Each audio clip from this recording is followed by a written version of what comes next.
आता आपल्या आवडत्या मालिकेचे संपूर्ण भाग मालिका प्रसारित झाल्यानंतर लगेचच पाहू शकता फक्त सन नेक्स्ट वर. भारतातील प्रेक्षकांसाठी मोफत सेवा. रेश्माचं लग्न झालंय मला माहिती होतं.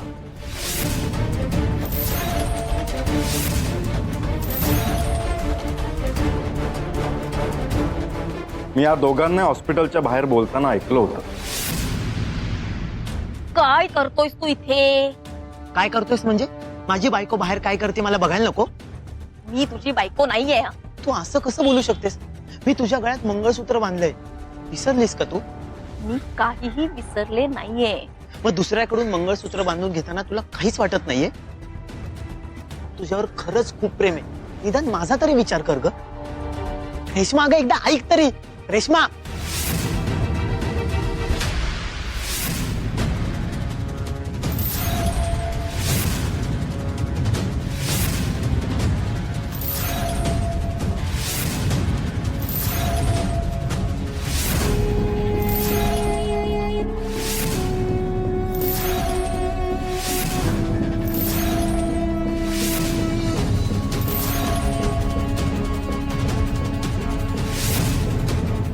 तुमची जी आता अवस्था झाली आहे ना, तीच माझी पण अवस्था झाली होती.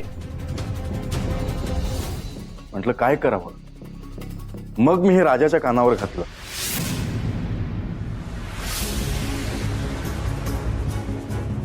रेश्मा तर जाम पोचलेली निघाली रे.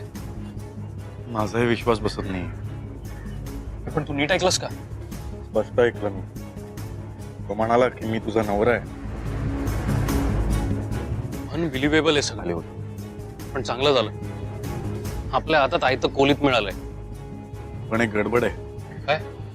तो हेही म्हणाला की त्याच्याकडे लग्न झाल्याचे पुरावे नाहीये. नको असू दे ना, आपण दुनिया इकडची तिकडे करू आणि पुरावे शोधून काढू.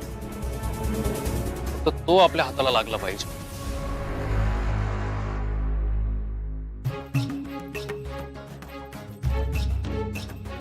काय रे, काय झालं? कसला विचार करतोयस? खरंच लग्न झालं असेल ना, की तो रेश्माला त्रास देत असेल. भाई, तू असा विचार का करतोयस? कदाचित असंही असू शकतं की खरंच त्यांचं लग्न झालंय.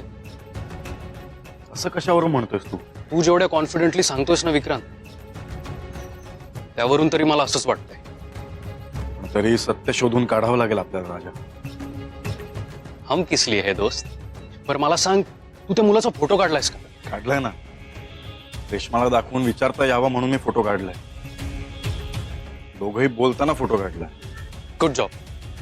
आता एक काम कर, तो फोटो मला सेंड कर, मी याला शोधून काढतो.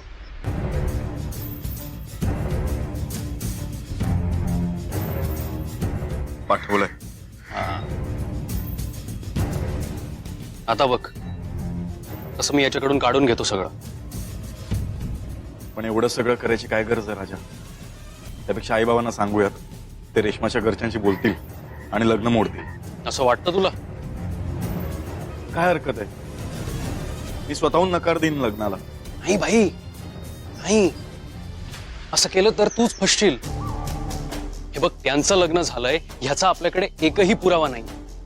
आणि असं असतानाही आपण तिच्या घरच्यांसमोर गेलो तर ते सगळं तुझ्यावरच ढकलून मोकळं होते. असे कसे ढकलतील? मी सांगेन ना त्यांना. आणि तिचा बाप तुझ्या बोलण्यावर विश्वास ठेवेल असं वाटतं तुला? अरे उलट तो म्हणेल, रेश्माशी लग्न करायचं नाहीये म्हणून तिला तू बदनाम करतोयस. म्हणून म्हणतोय, आधी आपण त्याला शोधूया, सगळ्यांसमोर उभं करूया. होऊन जाऊ दे ना, दूध का दूध, पाणी का पाणी. नको राजा, सगळ्यांसमोर रेश्माला एक्सपोज नको करायला. का? मला नाही आवडणार एखाद्या मुलीच्या आबरूचे वाभाडे काढायला. भाई, खरंच महान आहेस ना तू. अरे ती रेश्मा तुझं आयुष्य बर्बाद करायला निघाली आहे आणि तू तरीही तिचाच विचार करतोयस. हे बघ राजा, समोरचा कसाही वागू दे, आपण आपली पायरी नाही सोडायची. काय करणार आहेस तू? Good question. आता एक काम कर, मी त्याला शोधेपर्यंत तू ह्यातलं कुठेही कोणाशीच बोलू नकोस, ठीक आहे? ठीक आहे.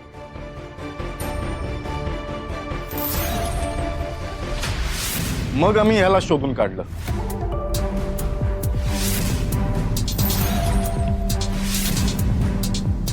अरे पण मग हा तुम्हाला कुठे भेटला? राजाने शोधून काढलं याला. प्लीज मला मारू नका, प्लीज. मी खरंच सांगतोय, प्लीज मला मारू नका. मग काय ते खरं खरं सांग. तर हा बॉक्सिंग चॅम्पियन आहे. मी खरंच सांगतोय, प्लीज मला मारू नका. राजा, कॉलर सोड. तुला कोणी हात नाही लावणार, फक्त तू आम्हाला खरं खरं सांग. तुझं आणि रेशमाचं काय रिलेशन आहे? मी खरंच सांगतोय, रेश्मा बायको आहे माझी. तू हे खरं सांगतोयस की रेशमाला अडकवण्यासाठी केलेला डाव आहे? मी का खोटं बोलेन? रेश्मा खरंच माझी बायको आहे. आमचं लग्न झालंय. आणि हे लग्न कधी झालंय? कुठे भेटला होता तू? आम्ही एका मेडिकलच्या कॅम्प मध्ये भेटलो होतो. तिथे एकमेकांना बघता क्षणी प्रेमात पडलो. दोघही? हो. रेश्माचंही माझ्यावर खूप जास्त प्रेम होतं. ते प्रेम वगैरे ठीक आहे. तुम्ही लग्न कधी केलं? आम्ही तेव्हा सगळ्यांपासून लपून लग्न केलं. रेश्मा म्हणाली की तिचे बाबा खूप स्ट्रिक्ट आहेत, ते लग्नाला परवानगी नाही देणार. त्यापेक्षा आपण लग्न करूयात आणि वेळ आली की सांगूयात. पाहिलंस विक्रांत, रेशमानेच गोळ घातलाय. मग पुढे? मी लहानपणापासून अनाथ म्हणून आयुष्य काढले, पण माझं आता कुटुंब होणार आहे या विचाराने मी खुश झालो आणि तिथल्याच रजिस्टर ऑफिस मध्ये लग्न केलं. आणि लग्नाविषयी कोणालाच काही सांगायचं नाही असं आम्ही ठरवलं.